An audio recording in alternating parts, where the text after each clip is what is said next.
Okay, I'm going to show you how I got this effect.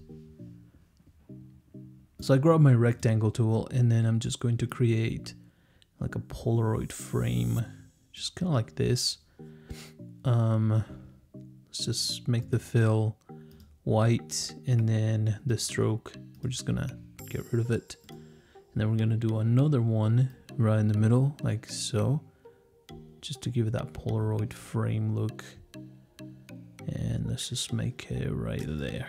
That should be good. Okay, so the fill is white as well, and also there's no stroke, so we're good.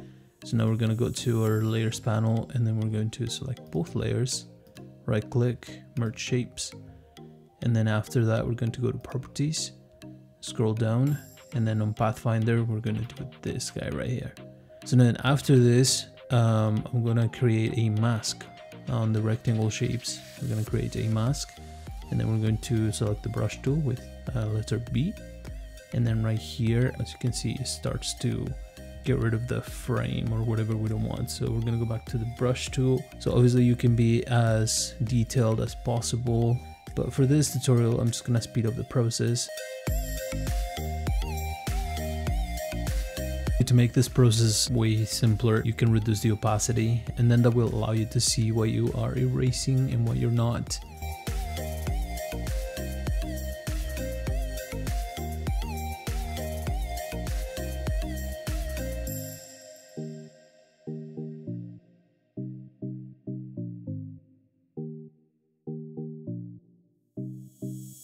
So then after that, I'm going to put the opacity to 100 again. Now to make it even more interesting, what I did is that I just changed it to black and white. So you click right here, and then we're gonna go black and white.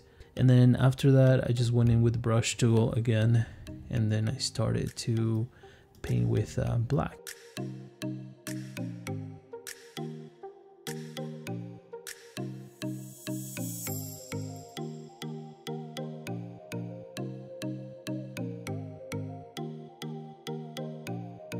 So anyways, like I said before, you can put more detail into it and whatnot, but this is basically how I did it, so it's not super hard. If you have any questions, please let me know in the comments, and I'll see you later.